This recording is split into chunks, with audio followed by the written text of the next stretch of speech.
tayo sa mundo ng teknolohiya. I'm sure may matututunan ka ngayon dito.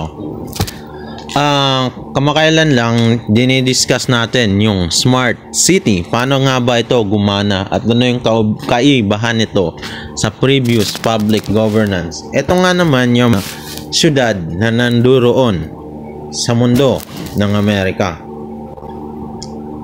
And there is a great difference with us because we are still coping up with it.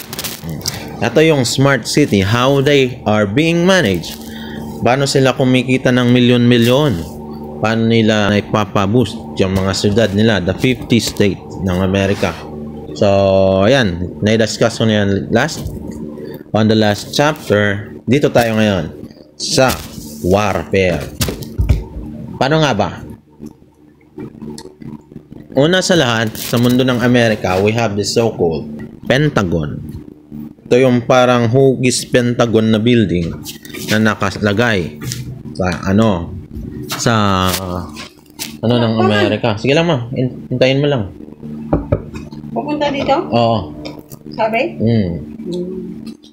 And ngayon, on America, ano nga ba yung nation's capital nila? Washington DC. It was their nation's capital and it was like nandoon ang Pentagon. So how are they working ngayon, sa ngayon na panahon ha? And how are they managing their datahan lakas? Una sa lahat, kung hindi mo itinatanong, itanong mo na rin. Because yung cellphone mo, maybe magtataka ka one day, bakit ganito? Yung cellphone mo mismo, yung Google, o yung World Wide Web mo, yung ARPANET, yan ang unang sandatahang lakas ng Amerika when it comes to cyber security. Yan lang naman ang pinakauna nila. Ano pa? They have the satellite imagery sa taas. Ito yung ilang satellite, ilang rocket na ang na-deploy ng Amerika over the space, and how are they working on it? Hindi ko alam kasi I am from the Philippines. Nandito tayo sa Pilipinas. Ang alam ko lamang gamitin ay yung dineploy nila sa itaas. Ito yung sinasabi kong API. Hindi sa atin yan. They are created by those. Di ba? Ang API kasi, ito yung ginawa ng Amerika. Just to give us an imagery. Ito yung, kumbaga, kung sa information, we have databases, yung numbers, words, ang ganyan. Ito yung hindi mong gamitin on your application para magbigay sa iyo ng much clearer information. Ito yun. Ito yung ginamit ko doon sa website ko, and I added an API on it with satellite imagery na nandun sa taas. How much more sila? When it comes to modernong sandatahang lakas.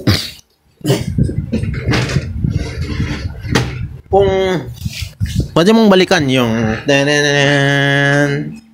Mission Impossible, have to by yourself watch it kasi maybe who knows, it was like that, di ba? It was like that. Paano sila kumilos? In fairness ha, last year yung USAID under the term of President Ferdinand Marcos Jr.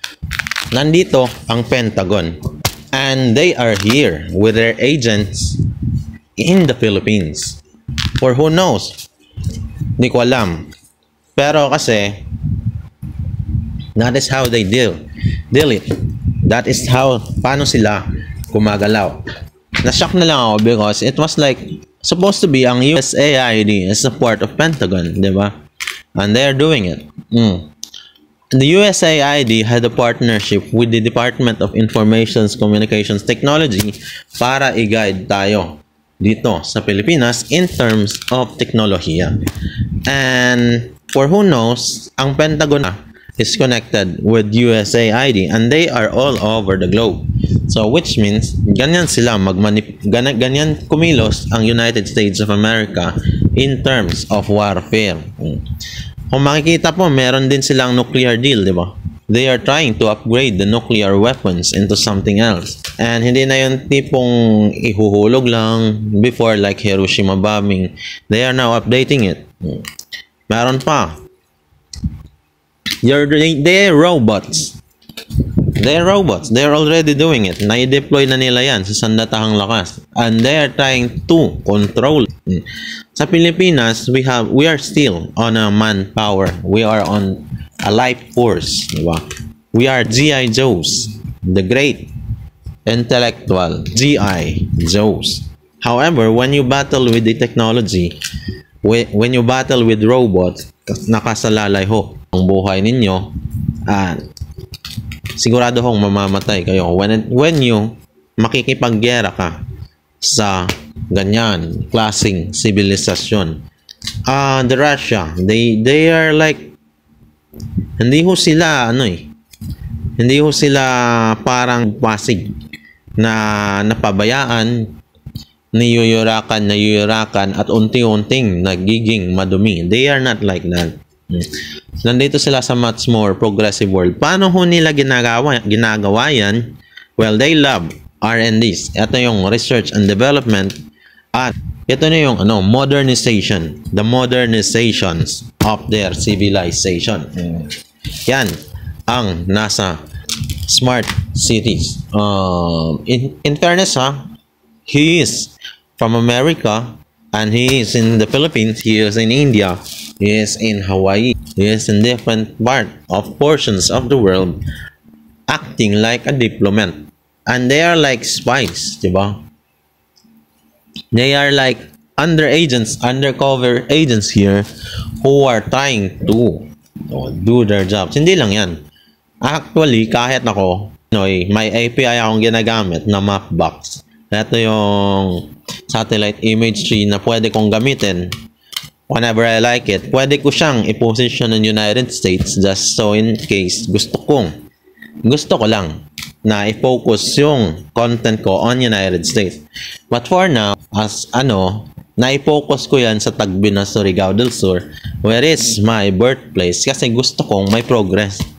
May progreso at nakikita ko yung lugar na yan. And whether you like it or not, ganyan ang teknolohiya. Isa pa, yung Google Map, you have to expect na hindi yan sa atin, that is from America. And whenever I'm using it, binibisita ko yung lugar na yon. And that is part of their, alam mo na, di ba? Defense. First, defense. So when they use it on warfare, mag-i-expect ka na. It was like a hovering rocket, hovering missile coming into your country with exact precision. They will no longer to enter your country. They will have to press a single button and then it is a game over if they are connected into the light imagery. Isang Pinoy lang ho ako. Hindi ho ako taga Army, hindi ako Navy, hindi ako Air Force, hindi ho ako na taga Marine. Isang hamak na Pinoy lang ho akong mahilig mag-upgrade sa sarili ko. Ito yung upskill. At since i-discuss natin dito yung teknolohiya, how are they being used? Di ba? Sa simpleng pakikinig mo lang, maybe mayroon kang makukuhang kaalaman. Okay. Sa Japan, in my previous chapter, binigay ko sa inyo yung validity ng R&D ng Japan when it comes to a hovering robot. Ito na yung mechanized robot wherein you will be able to enter a huge amount of scope when in terms to warfare. Po ba yung paano ho nila ginagamit yan? Well, yung natural resources nila, they are prioritizing the research and development. Yan ho ang mga nangyayari sa smart city. Sa ano pa ba? Because na-discuss ko na rin sa inyo yung how the smart cities prioritize the research and development, the progress and the updates and yung modernization. Yan, unti-unti silang nagiging ganyan ang pamamaraan sa pakikipaglaban. Wherein Where in the Philippines, tayo ho, bumibili ho lamang. Kailangan ho, mahirap mang tanggapin, pero galing ho sa gobyerno yan, binibili. Binibili ho nila yan. Hindi ho tayo mismo yung gumagawa. Ito ho yung tanong ni Senator Pilipino muna, Robin Padilla. Kaya ho ba ng Pilipinas na makipaglaban sa mga dayuhang bansa? Kung na-priority ho lamang natin yung pag-manage natin dito, and meron tayong ekonomiya sa labas ng bansa, meron ho tayong kahit tulog ang Pilipinas under the lockdown, at least merong ekonomiya sa labas na nagpo-provide ng ating ekonomiya, at na-priority ho natin yung research and development na yan, yung progress, na prioritize natin yung mga matatalino, yung mahilig sa R&D, yung mahilig sa engineers, ITs. Kung na-priority ho naman lang natin yan, di mas kaya ho natin gawin yan. Kasi in fairness ho, ako, isang 30 years old na information tech na tambay, I'm using API. And I could, yung nakikita ko kasi ho ngayon, sa mga panahon natin, mayroong mga batang mahilig na sa mundo ng teknolohiya, and they have it. Hindi nila kailangan ng madali nila itong nakukuha. Paano ho pa-hook yung mga susunod? Di ba? Yan lang ho ang kaibahan natin. At saka, eto ho. Ano pa ba? Yung internet. Ulit ho yan. Kasi, bago ho kami graduate at bago ho kami makapag-aral man lang ng information tech, ang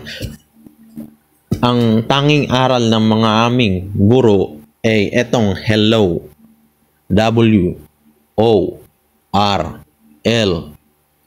Ito ho yung hello world.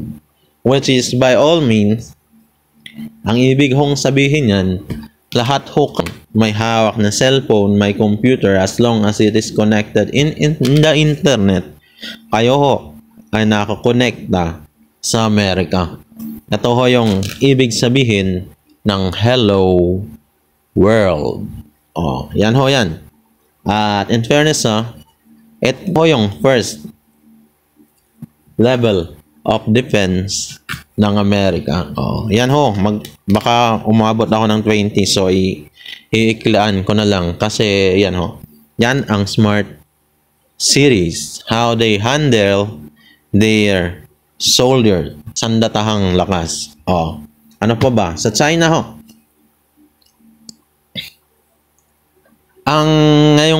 ang president ho ngayon ng China is si Xi Jinping. May nauna ho. Ang galing Merong mas nauna kay Xi Jinping. It was at the year of 2000 to 2008. Ito yung ang motto ng president na yon is for the people, by the people, for the people. Kay Xi Jinping kasi ho, ito yung socialismo. Ang presidente ho dati ng China in the year 2000 to 2008 is yun nga. And by that time ho, hindi na ho yung kapabilidad ng China.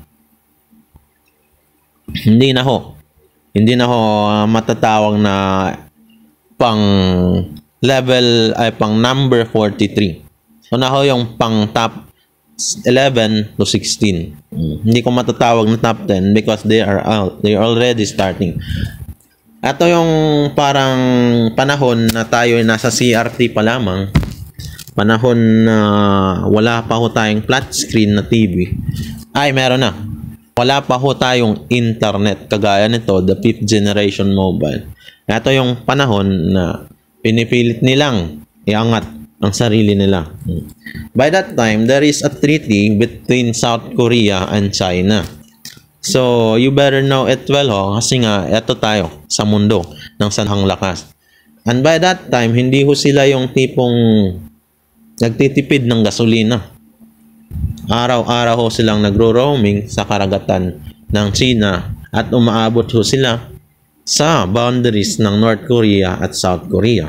Because may diplomatic ties ho sila at may relationship. Pwede nyo hong tignan yon by that time, by the President Hu Jintao, there are brave personalities in South Korea that were heralded as heroes on their main homeland. At pati ho yan yung North Korea. And there is a great relationship between that country and China. So you will have to expect ho na kapag araw-araw silang nagro-roaming sa karagatang yan, pataas na pataas ho yung pride nila. At yun nga ho, inaangkin na. Kasi ho, ganito ho yan ho. Pag nasanay na ho kayo na sa inyo yung karagatan na yan, i-claim ho ninyo na sa inyo na yan. Oo. At saka, ito pa ho di ho sila nagtitipid when it comes to fishing vessels. At dito sa atin, iba ho kasi, hindi ko lang alam kung bigay ba ho ng gobyerno yung fishing vessels ng mga fisherman natin. Kasi kung mahilig ho kayong manood ng Korean novela, iintindihan nyo ho ano yung kaibahan ng gobyerno nila. Fishing vessel lang ho lamang yan, hindi pa ho included yung warship. Yung pandigma, yung submarino, and how they handle their borders, their Chinese Coast Guard. Fishing vessel ho lamang ho yan. That is how they were able to modernize it since then, from the year 2000 to 2025. Na-update lang ho ako niyan by the year ng 2010 to 2015. Ito na yung pinapanood ko, yung national television show ng South Korea at North Korea. Now, they are partners with the Chinese government. At saka ito pa, yung mga i-discuss ko na lang just so para malaman mo. Baka kasi magtaka. Marami hong napaalis na mga bansa na yan dahil mayroon silang nafe-feel. Ito yung mga mata-mata. Na-realize ko lang siya because baka mamaya magtaka ka ang isa. Boy loko. Siyempre magtataka ka sa umpisa, but when you realize it later, maiintindihan mo na halos lahat ng tao merong mata. Whether it is Philippines, whether it is USA, whether it is North Korea, whether it is South, whether it is China, parte ho yan ng gobyerno para i-manage yung seguridad nila. I-end ko dito kasi baka mag 20 minutes to. Yan lang naman ang sandatahang lakas ng smart cities. Yan ang ng pamamaraan ng public governance nila. Na-discuss ko because we are now discussing the smart cities. I-off ko na kasi paulit to. Paulit-ulit siyang nagkakat. I-end ko ng 19 minutes na ran kasi yun na. Out na may naituro ulit sa'yo. Out na. Bye-bye.